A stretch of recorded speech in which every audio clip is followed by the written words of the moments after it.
Prepárate para descubrir el ángel más enigmático de la Biblia y por qué su presencia podría cambiar todo lo que sabes sobre el mundo espiritual. ¿Te atreves a conocerlo? Quédate hasta el final. Antes de continuar, recuerda que si te está gustando el contenido, puedes dejar un like y suscríbete para que no te pierdas los próximos capítulos. Sigamos. Los ángeles más enigmáticos de la Biblia a menudo se encuentran en el Antiguo Testamento, donde son mencionados 108 veces. El libro de Génesis narra episodios en los que ángeles intervinieron en las vidas de Abraham y Jacob. En Éxodo, Moisés también se encontró con ángeles mientras vagaba por el desierto. En total, la palabra ángeles o ángel aparece 32 veces en los libros de la ley y los escritos de Moisés. Los ángeles de Dios se presentan en las Escrituras como las huestes celestiales. Son seres reales, no meras figuras míticas o opiniones. Son personalidades espirituales que ejercen un impacto tangible, y al igual que el mundo demoníaco, el mundo angelical permanece oculto. Aunque no podamos tocarlos, los ángeles tienen la capacidad de tocar a las personas.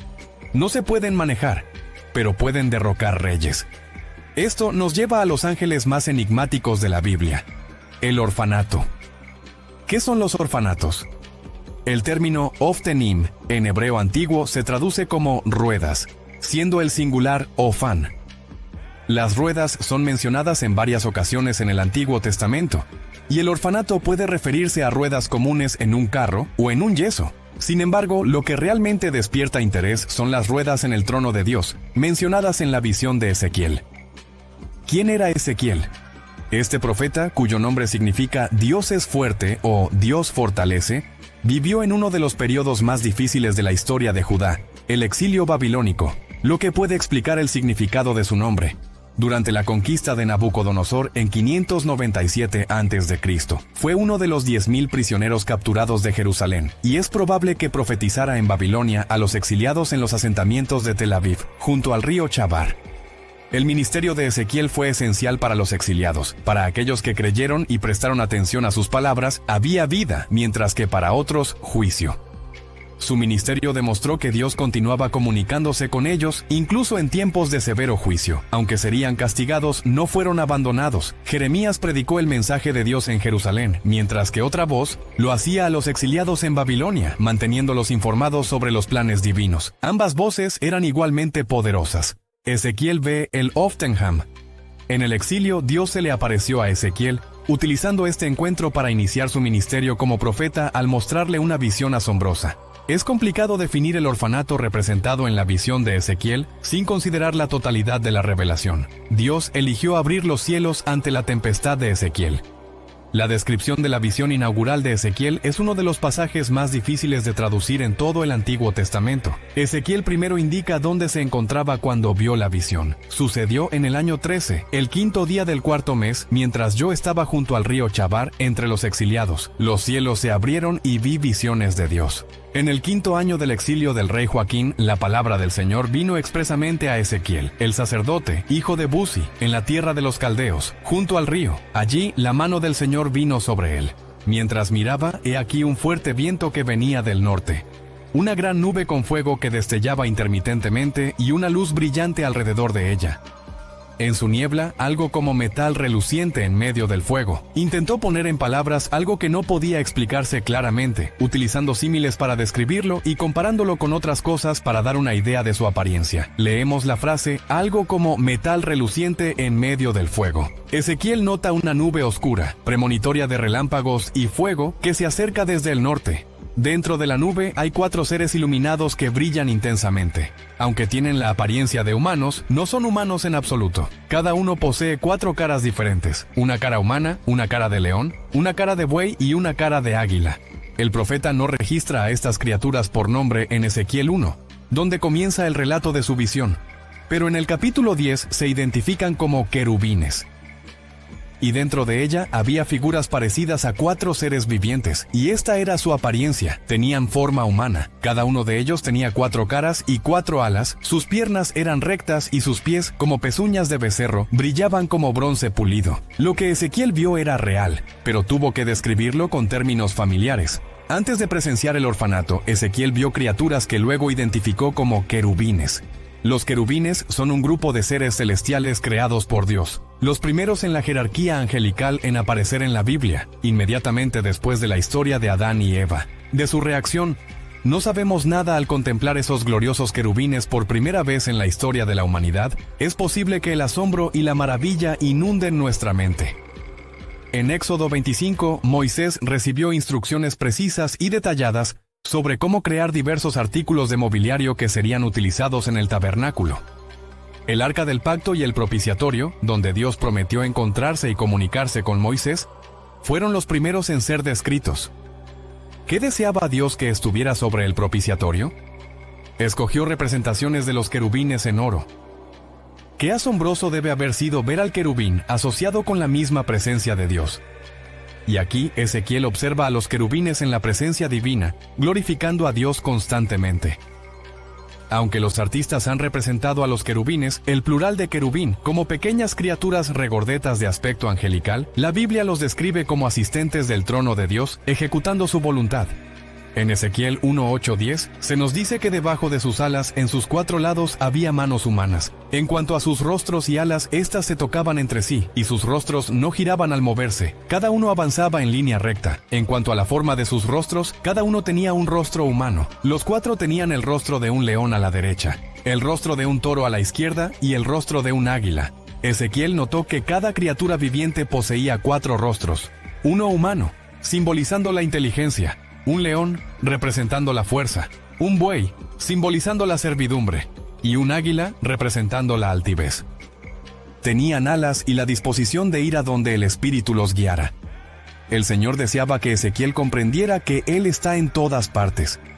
Aunque Ezequiel se encontraba en una tierra de cautiverio, no estaba solo, Dios estaba con él. Como creyentes podemos hallar consuelo en el hecho de que Él siempre está a nuestro lado, sin importar dónde nos encontremos o qué desafíos enfrentemos. La idea de que Dios está presente en todas partes nos brinda paz mental, sabiendo que siempre está con nosotros. Ezequiel 1:11-14. Observemos dónde estaban sus rostros. Sus alas se extendían sobre cada uno. Tenían 2 tocando a otro ser y 2 cubriendo sus cuerpos, y cada uno avanzaba en línea recta hacia donde el Espíritu estaba a punto de ir, sin volverse.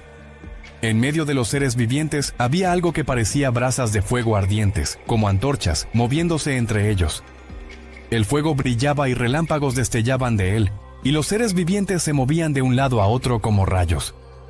Después de contemplar a los querubines, Ezequiel vio las ruedas como un carro. La mejor manera de imaginar lo que Ezequiel vio es a través de un giroscopio. Estaba describiendo algo que podía moverse en cualquier dirección sin necesidad de girar. Es importante recordar que Ezequiel estaba describiendo lo indescriptible. Ezequiel 1:15-21. Al mirar a los seres vivientes, he aquí, había una rueda en el suelo junto a cada uno de ellos. La apariencia de las ruedas y su hechura era como topacio brillante, y las 4 tenían la misma forma. Su apariencia y hechura eran como si una rueda estuviera dentro de otra. Siempre que se movían, lo hacían en cualquiera de sus 4 direcciones sin girar. En cuanto a sus bordes, eran altos e imponentes, y estaban cubiertos de ojos por todas partes. Siempre que los seres vivientes se movían, las ruedas se movían con ellos. Y siempre que los seres vivientes se levantaban de la tierra, las ruedas también se levantaban. Donde quiera que el espíritu estaba a punto de ir, allí irían, y las ruedas se levantaban tal como lo hacían para el espíritu de los seres vivientes. Cuando éstas se movían, y cuando se detenían, se detenían. Siempre que se levantaban de la tierra, las ruedas se levantaban, pues el espíritu de los seres vivientes estaba en las ruedas. Ezequiel continuó describiendo la interacción constante entre las ruedas y los querubines. Donde quiera que los querubines iban, las ruedas los seguían. Informó que el Espíritu de Dios se manifestaba en todo lo que sucedía. Ezequiel también fue testigo de la omnisciencia de Dios. Los múltiples ojos que vio representaban la conciencia completa de Dios, quien ve y sabe todo. Este gran libro comienza con una visión. Ezequiel recibe una revelación de Dios de 4 figuras angelicales. En esta visión, Dios llama al profeta a ser su portavoz y vigilante de los hebreos exiliados. Esta visión es la primera de 4 en el libro. Ezequiel describe esta primera visión con vívidos detalles. Como todos los líderes efectivos, habló con la mayor claridad posible. Un pastor dijo una vez: si está borroso en el púlpito, hay niebla en el banco. Ezequiel proporcionó visión a través de analogías y luego aplicó esas visiones, comunicando una imagen y compartiendo su mensaje. Las visiones divinas siempre ayudan a un líder y a la comunidad a avanzar en la dirección correcta. Una visión divina también parece incluir estos componentes. El espíritu de las criaturas vivientes estaba en las ruedas. Las criaturas se desplazaban en cualquier dirección que tomaran las majestuosas ballenas, creando una vista verdaderamente impresionante. Las enormes formas de vida, el fuego que se desplegaba y los ojos en los bordes de las ruedas conformaban una imagen cautivadora de la providencia de Dios, siempre en acción, diseñando intrincadamente, nunca demasiado tarde ni demasiado pronto. Lo que Ezequiel vio o describió en este pasaje es difícil de visualizar en su totalidad. Presumiblemente es una imagen de un magnífico carro con 4 ruedas que traía consigo el trono de Dios. La escena irradia una sensación de movimiento y actividad continuos, no solo por parte de los seres vivientes, sino también por el trono de Dios.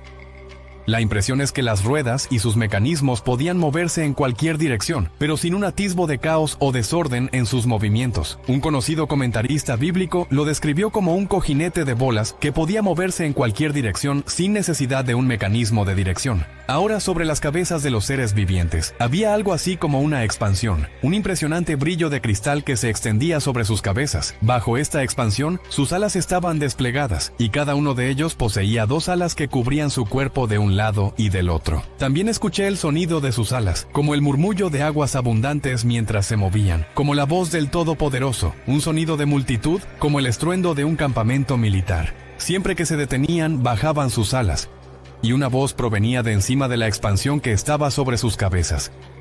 En esos momentos de quietud, sus alas descendían.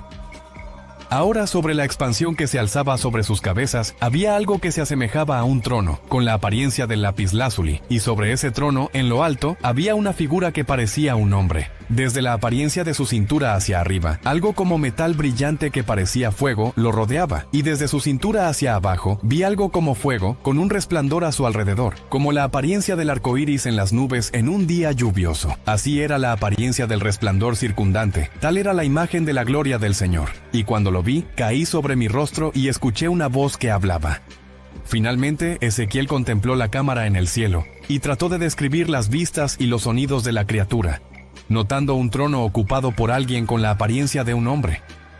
Ezequiel observó que la entidad sentada en el trono se asemejaba a un humano, pero era más parecida a las llamas que a la materia física. Solo imagina la gloria y el esplendor que había a su alrededor. Ezequiel vio un arco iris en torno al trono de Dios, el mismo arco iris que le dio a Noé como símbolo de promesa. Después del diluvio, John vio el arco iris antes de la tormenta. Ezequiel fue testigo de un arco iris en medio de la tormenta, simbolizando la promesa del pacto de Dios y su poder divino. El mensaje que se transmite es sobre el magnífico poder de Dios, consolando a Ezequiel y asegurándole que él tiene el control y que no hay nada más allá de sus capacidades. ¿Qué significa la omnipotencia de Dios para nosotros? Ningún problema o dificultad que enfrentemos está fuera del alcance de Dios para actuar. Puede que no podamos manejarlo, pero Dios sí puede. No necesitamos preguntarnos por qué Ezequiel cayó. Fue expuesto a la gloria de Dios, la manifestación externa de su presencia divina. Cuando alguien experimenta la magnificencia y grandeza del Señor, la única respuesta natural es inclinarse en reverencia. Durante los tiempos difíciles del ministerio de Ezequiel, Dios le recordó una visión para asegurarle que aún tenía el control desde su trono en el cielo. A pesar de estar lejos de Jerusalén, sabía que Dios estaba con él. De manera similar, los creyentes de hoy pueden sentirse como si estuvieran en el exilio en esta era. En el mundo actual hay un aumento en la maldad y el comportamiento inmoral. Incluso aquellos que asisten a la iglesia pueden negarse a aceptar las enseñanzas de la Biblia. Sin embargo, podemos encontrar consuelo en la descripción de Ezequiel sobre la magnificencia de Dios. Puede que no veamos la voluntad de Dios como Él lo hizo, pero sabemos que Dios está con nosotros, sin importar dónde estemos o lo que estemos atravesando. Él lo sabe todo y puede hacer cualquier cosa. Más allá de eso, nos ha dado su Espíritu Santo para ser nuestro ayudador. Debemos mantener estas verdades en mente y permanecer firmes en nuestra fe en Él durante estos tiempos desafiantes, hasta el día en que seamos llamados a unirnos a Él en el cielo. Puede ser un reto visualizar lo que Ezequiel vio o expresó en este pasaje. Su descripción, llena de ojos, fue similar a la de Juan al describir los querubines. Delante del trono había como un mar de vidrio, como cristal, y en el centro y alrededor del trono, 4 seres vivientes llenos de ojos por delante y por detrás. El sentido es de un conocimiento e inteligencia excepcionales. Las 4 ruedas en sus mecanismos se movían al unísono. Los 4 querubines que giraban estaban entrelazados de tal forma que Ezequiel pudo escribir que los espíritus de las criaturas vivientes estaban en las ruedas. Este concepto también se menciona de manera similar en Ezequiel 10. Ezequiel debía comprender que el carro de Dios, o el carro arrojado, estaba en movimiento. La imagen puede parecer extraña para el lector moderno, pero es fundamental recordar que se trata de una experiencia visionaria. Las características surrealistas pueden eclipsar el realismo en los pasajes. El trono de Dios se encuentra sobre ruedas, a menudo empujado por 4 ángeles. Hay ruedas dentro de los testamentos en ángulos cruzados, lo que permite que el trono se desplace en cualquier dirección sin necesidad de girar. El Ofenim ha fascinado a muchos, y los escritores apocalípticos judíos posteriores les otorgaron vida propia. Estos testamentos finalmente fueron reconocidos como un tipo distinto de ángel, conocido como el orfanato. ¿Por qué algunos se refieren al orfanato como ángeles? No hay una sola mención del orfanato en las escrituras como criaturas angelicales, pero los escritores judíos apócrifos los clasificaron como una categoría de ángel y los incluyeron en su jerarquía de ángeles junto con los serafines y querubines. Debido a la singularidad de vida de los orfanatos, su poder sobrenatural y su cercanía al trono de Dios, sin mencionar la multitud de ojos, ya sea que los orfanatos sean realmente seres angelicales o simplemente un mecanismo de transporte multidimensional divinamente impulsado, lo que realmente importa es la función de los orfanatos en revelar la gloria de Dios a Ezequiel y a todos los demás creyentes que un día leerían su relato, obteniendo así una visión renovada del reinado de Dios. ¿Qué revela el nombre del autor sobre Dios, tanto en apariencia como en operación?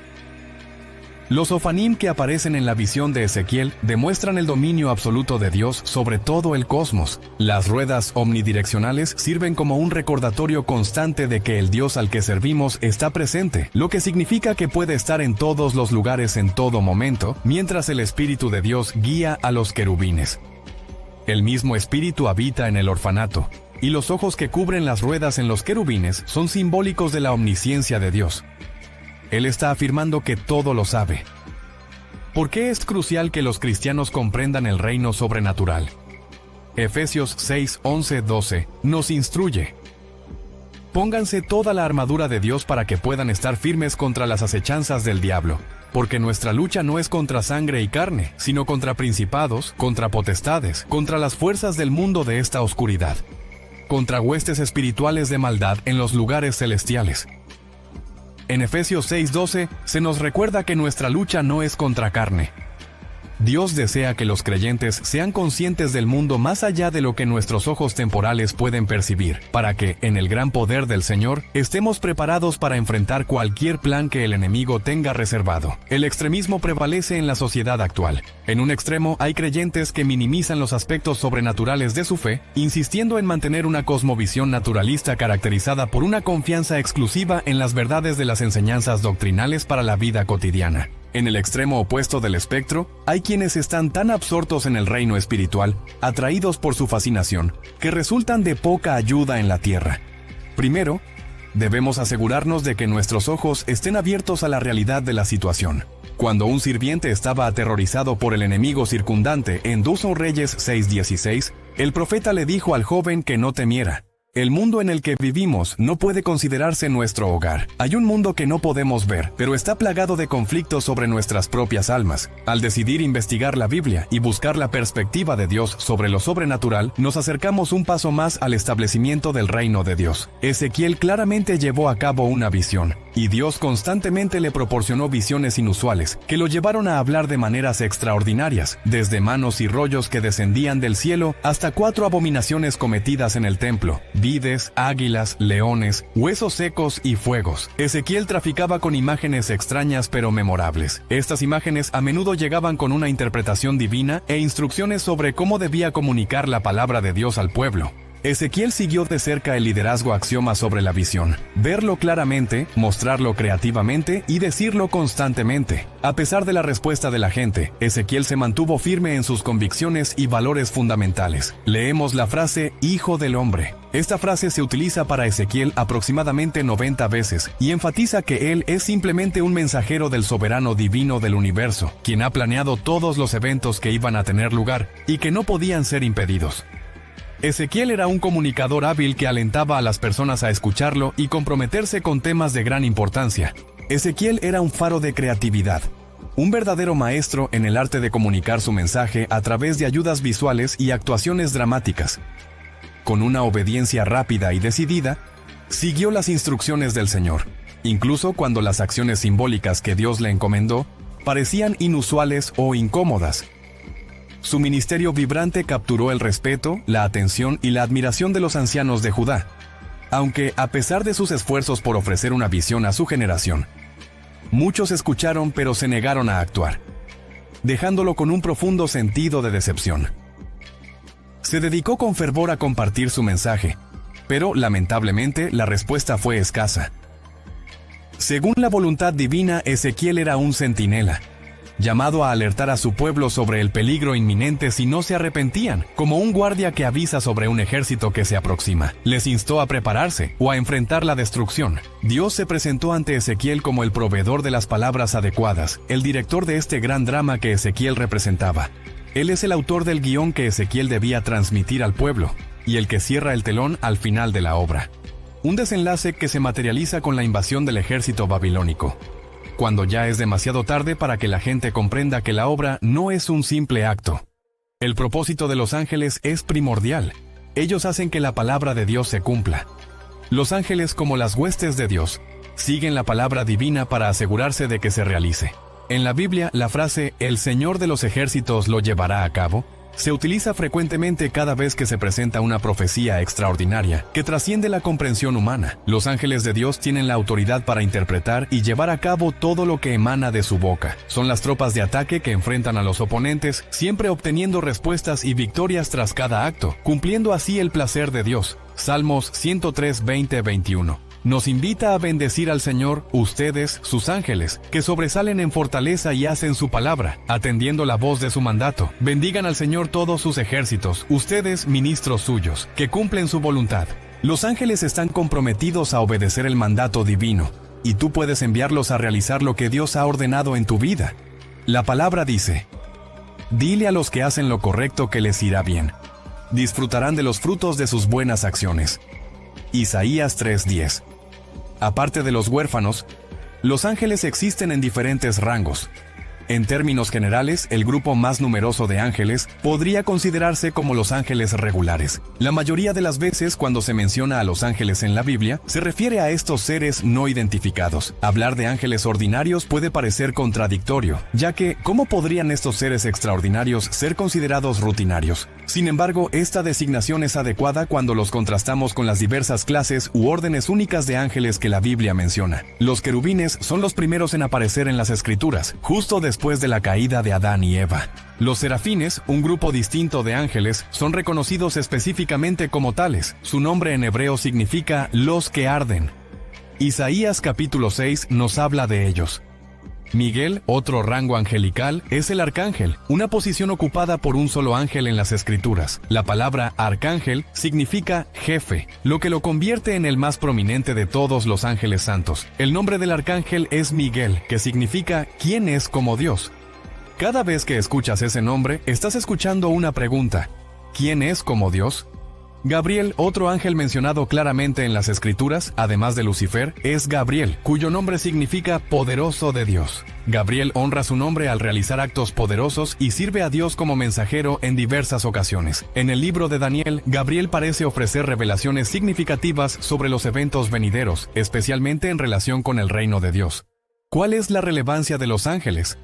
La siguiente pregunta es: ¿siguen siendo relevantes los ángeles? Los necesitamos hoy como cristianos llenos de la unción del Espíritu Santo. Un vistazo a las vidas de los individuos destacados en la Biblia revela que todos experimentaron la comunión angelical.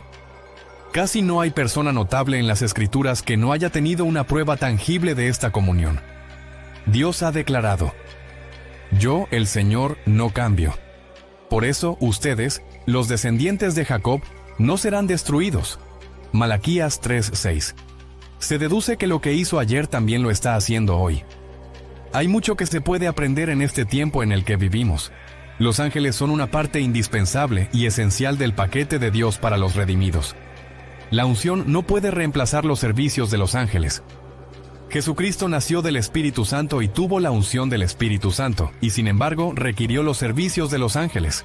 Es grandioso pensar que Jesús creía en los ángeles y disfrutaba de su ministerio, incluso como el Hijo del Dios Altísimo. Incluso el Señor Jesucristo necesitó la asistencia de ángeles antes de su nacimiento. Un ángel anunció su llegada en medio del peligro que rodeaba la noticia de su llegada, y otro ángel habló a José, guiándolo a Egipto con el niño Jesús para que se cumpliera la Escritura. Aunque los ángeles son espíritus ministradores de gran importancia, podemos limitar su ministerio en nuestras vidas. La primera barrera es la ceguera espiritual. En los asuntos de Dios, es esencial creer antes de poder experimentar. Lo que está escrito en la palabra debe ser visualizado antes de poder poseerlo. Los ángeles, las huestes del cielo, nos rodean. No permitas que el diablo te engañe sobre la presencia de los ángeles. Así como el mundo demoníaco es invisible, el mundo angelical también lo es. Debemos comprender que los ángeles pertenecen a una dimensión de la creación única y diferente, difícil de entender en este reino, donde las restricciones son distintas a las que Dios ha establecido en el nuestro. Dios ha otorgado a los ángeles un conocimiento y movilidad superiores a los de los humanos. La palabra de Dios nos revela que los ángeles, al igual que los hombres, fueron creados por Dios, lo que implica que en algún momento no existían, como se menciona en Colosenses 1:16. Los ángeles de Dios realmente están entre las cosas invisibles de Dios, porque Él creó todas las cosas y para Él. Hebreos 1:14 los llama espíritus ministradores. No todos los ángeles son espíritus ministradores enviados para servir a aquellos que heredarán la salvación, como se indica en Hebreos 1:14. El imperio de los ángeles es tan vasto como la creación de Dios. Si crees en la Biblia, creerás en su ministerio, que abarca tanto el Antiguo como el Nuevo Testamento, siendo mencionados directa o indirectamente casi 300 veces.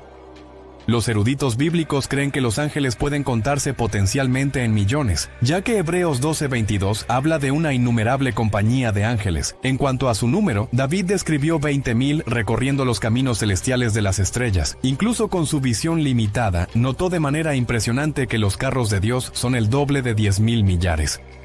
Podemos estar seguros de que los ángeles, incluidos los huérfanos, nunca llaman la atención sobre sí mismos, sino que atribuyen la gloria a Dios e insisten en su mensaje a los oyentes. Es la palabra liberadora y sustentadora del orden más alto. Tan gloriosos como son los seres angelicales y celestiales, se vuelven tenues al lado de la gloria indescriptible que reside en nuestro Cordero Celestial, el Señor de la Gloria, a quien todo poder en el cielo y en la tierra se inclina en santa adoración y excitada veneración. ¿Cuáles fueron las visiones en Ezequiel 1? Ezequiel tuvo una visión que retrataba la naturaleza divina de Dios a través de poderosas imágenes de movimiento y acción. Dios apareció en un trono que se asemejaba a un carro, y su gloria era suprema, presente en todo el universo. Así, toda la revelación de Dios en esta visión a Ezequiel, los querubines, el carro, el espíritu y las voluntades, enfatizó su unidad y coordinación. Aunque la visión era aterradora, retrataba la magnificencia y el esplendor de Dios que se presentó ante Ezequiel y los israelitas durante el cautiverio babilónico, recordándoles su santidad y poder como el Señor de toda la creación. El mensaje fue claro: aunque su pueblo estaba en el exilio y su nación a punto de ser destruida, Dios aún estaba en el trono y era capaz de manejar cada situación. La lección de hoy es que Dios, a través de su maravillosa providencia, está constantemente obrando su propio plan invisible en los asuntos de todas las naciones. Su plan está intrincadamente diseñado, siempre preciso y nunca retrasado. Romanos 8:28 nos dice que sabemos que Dios hace que todas las cosas cooperen para bien de los que aman a Dios, a los que son llamados conforme a su propósito. Hay varios temas principales en el libro de Ezequiel. La soberanía de Dios. Dios controla la historia. No importa lo que suceda, sus planes no serán frustrados. Incluso la rebeldía de su nación elegida no arruinará sus planes, que finalmente se llevarán a buen término. La idea, como se expresa en Ezequiel 1, con la visión de Dios gobernando sobre toda la creación, se repite varias veces a lo largo del libro. Sin embargo, esta visión es la primera de 4 en el libro. Ezequiel vio otras visiones en este libro. Para ver la visión del Valle de los Huesos Secos, haz clic aquí. Si te ha sorprendido este ángel, te aseguro que no querrás perderte el siguiente video, donde revelamos más secretos ocultos en las Escrituras. Haz clic ahora y suscríbete, porque aquí desvelamos los misterios que otros no se atreven a contar.